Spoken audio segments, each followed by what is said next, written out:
then start using what you got. You said, devil, in the name of Jesus, take your hands off my money. There's no distance in the realm of the spirit. He'll hear you. And don't go back and say, we don't know what's happening now. Don't change what you said. Don't start talking defeat and hardship and all that kind of stuff. No, don't talk like that. Don't say, all these people are frustrating us. No, not me. Amen. Satan, take your hands off my money in the name of Jesus. I belong to your word. Don't forget, he's the God of this aeon, this system. You see it? So there's a monetary system in the world. And Satan, through his kids, run that system. All right? So they can try to frustrate your money. But you're not under their system. Are you seeing this? Yeah. You're not under that system.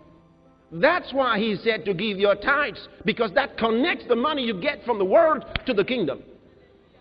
That's why you give your first fruits, because he said, if the first fruit be holy, sanctified, removed and set apart for God, he says the lump is therefore what? Holy. So the angel of God comes in and says, devil, get out. Why? He says, this man tithed, he tithed on this money, you cannot touch it. Your tithe is that connection. Your first fruit is that connection. You bring him into partnership.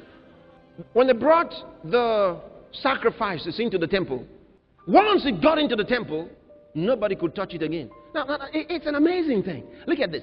A man took his sacrifice. It could be in the form of gold or silver. It could be in form of even a living animal.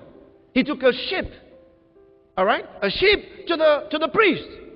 When he gave it to the priest, once the priest received it, that man, couldn't touch that thing anymore. It suddenly became God's sheep. An amazing thing. The gold became God's gold. What does that mean? It means the temple, the house of God, sanctified that gold.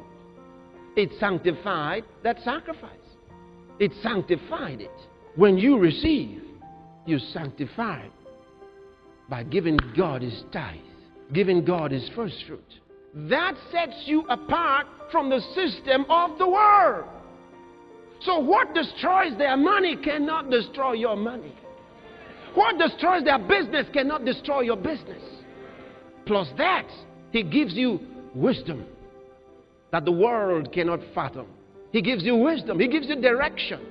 Only the Spirit of God can tell you, do this way, when everybody knows. Everybody knows. You get it? Everybody knows that doing it this way will certainly land you in failure. That this is the right way to do it. So everybody's doing it this way. And the Spirit of God says, do it this other way. And everybody raises their eyebrow. You're stupid. How can you go in that direction? Then all of a sudden, everybody's going in this way. And bam! Things go down. And they say, ooh. And you are still riding. You remember Adam, the Bible says they didn't have no clothes. They weren't covered by anything. Somebody said they were covered by the glory of God. Not necessarily. Not necessarily. Why? Didn't they know that they were, when you say covered by the glory of God, do you think there was a light around there? No, that's not what you mean by the glory of God. What is the glory of God? It's the presence of God. The presence of God is here, but you're not seeing no lights. All right? So, why did they not know that they were naked? The Bible says they didn't know they were naked. And physically, they were naked and not ashamed. How come they didn't know? And how come later on, when they did what God said not to do, they found out that they were naked? What happened? Because, you see, they functioned from their spirit. The Bible tells us that the voice of God came in the cool of the day. That's the way God used to visit them. He didn't visit them walking with man and man. You know, God walking like this and Adam moving beside him. And shaking hands. Say, how you got? And say, Adam, big power. You know. That's not what happened. The Bible says it was the voice of God. It says the voice of God came walking. The voice of God. So it had to be, because God is a spirit and man is a spirit. So it had to be Adam functioning from his spirit and relating with the voice of God. Ma. You getting this stuff? The same way you relate with the voice of God when He talks to you. Sometimes Spirit of God talks to you from outside you. And you hear that voice. Sometimes He talks to you from inside you. Because now He lives in you. You understand? But you relate with the voice. Not the shape of God and the form of God. Somebody says, how did God sound like? What does He look like? They want to know by this ear and with these eyes. These are the senses.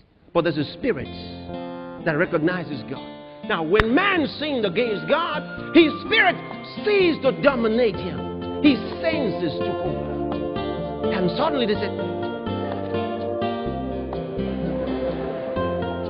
and Adam and Eve, and God came again, the voice of God, Adam, where art thou? Hey? God said, Adam, where are you? Adam said, we can't come out, we are naked. And God said, who told you that you were naked? Who told you? Yeah, glory to God. I'm getting something. You know, David said, my heart indicted a good matter.